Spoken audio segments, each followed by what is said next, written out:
আসসালামু আলাইকুম প্রিয় দর্শক শ্রোতাবৃন্দ, আমরা এই মুহূর্তে কুড়িগ্রাম এক্সপ্রেস ট্রেনে কুড়িগ্রাম স্টেশনে রয়েছি। আর কুড়িগ্রাম এক্সপ্রেস ট্রেন আজকে তার নির্ধারিত সময় থেকে প্রায় 6 ঘন্টা বিলম্বে কুড়িগ্রাম রেলওয়ে স্টেশনে প্রবেশ করেছে। সেই সাথে আপনারা জানেন যে কুড়িগ্রামের যে বিভিন্ন বিষয় তুলে ধরা সদ্য ভাইরাল হওয়া যে তাজু ভাই, যার ফেসবুক পেজ রয়েছে 2.0 তাজু ভাই, তিনি আজকে নিজেই এই ট্রেনের যাত্রী ছিলেন। আমরা তার মুখে একটু শুনবো এই ট্রেনের ভ্রমণ সম্পর্কে। আসসালামু আলাইকুম। আমি মনে করছি মনে হয় আমাদের চরাঞ্চলের সমস্যা, এখন দেখি শহরের সমস্যা। শুধু আমাদের কুড়িগ্রাম শহরের সমস্যা না, ঢাকা থেকে এবং কুড়িগ্রামের সমস্যা। একটি ট্রেন যে ঢাকা থেকে ছেড়ে আসে কুড়িগ্রাম ট্রেনটা যে আমরা আজকে নাইটে আমি চড়ছি, সকাল রাত 8টায় ছেড়ে দেওয়ার কথা। এই ইন্টারনেট থেকে আমি টিকিট কাটছি, সে ট্রেনটা ছাড়ছে রাত 12টায়। এখন বাজে কয়টা? 11:26, 12টার কাছাকাছি। আসার কথা ছিল সকাল 5টার দিকে, ভোর 5টার দিকে। এই যে 6 ঘন্টা 6.5 ঘন্টা লেট। এত জলদি যারা চাকরিজীবী করে, যারা কর্মজীবী, যারা কাজ করে, তারা ধরে এরকম ধরে অফিস না ধরতে পারে, 8:50 না দিতে পারে, তাহলে কোন বাংলাদেশে আমরা থাকি, বসবাস করি?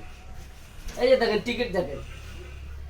আচ্ছা, আপনার কাছে রেলওয়ের কাছে কি আশা করেন? এবং কুড়িগ্রাম এক্সপ্রেস ট্রেনে অনেকেই আমি আশা করি, আমি আরো ট্রেনে চড়ছি, অন্য ট্রেনে চড়ছি, কিন্তু এইরকম আমি আসলে আমি দেখি নাই। যাতায়াত সমস্যা আমাদের এই যে কুড়িগ্রামে, যাতায়াত সমস্যা আমাদের কুড়িগ্রামে, এই ট্রেনটা আমি চাই সঠিক মতন ট্রেনটা যাতায়াত করা হোক, সঠিক মতন ট্রেনটা ছাড়া হোক। সবাই অফিস আদালত যারা অফিস করে তারা অফিস ধরুক সঠিক মতো, এটাই আমি চাই। কুড়িগ্রামের রেলওয়েকে কেন্দ্র করে বিভিন্ন সময় ফেসবুক পেজ রয়েছে, অনেক ফ্যান গ্রুপ রয়েছে, সেখানে বারংবার উল্লেখ করা হচ্ছে কুড়িগ্রামের সাথে রেলওয়ে যোগাযোগ ভালো না এবং কুড়িগ্রাম একটি অবহেলিত জেলার সাথে সাথে এখানকার যে ট্রেন ব্যবস্থা রয়েছে সেটিও অবহেলিত। এটা সরকারের কাছে আপনার কোনো বার্তা আছে কিনা যে এই দিকে নজর দেওয়ার জন্য? যেখানে ঢাকা, চট্টগ্রাম বাংলাদেশেরই আরেকটি জেলা, বাংলাদেশেরই আরেকটি বিভাগ, সেখানকার ট্রেনের মান কিরকম, আর আমাদের এই কুড়িগ্রামের মান নিয়ে মানুষ যে প্রশ্ন তোলে, এই ব্যাপারে কিছু বলবেন? আসলে ছেড়ে দেখলাম সবচেয়ে এই ট্রেনটা প্রমাণ তো পাইলাম, আজকেই তো পাইলাম, আরো আমি গেছিলাম। এরকম সবসময় হয়ে থাকে। কুড়িগ্রামের লোক অনেক কষ্ট করে, কেন কষ্ট করে? কেন অন্য অন্য জেলার লোক তো কষ্ট করে না। আপনি কি আশা রাখেন যে এর পরে আবার কুড়িগ্রাম এক্সপ্রেসে ভ্রমণ করবেন? অবশ্যই করব।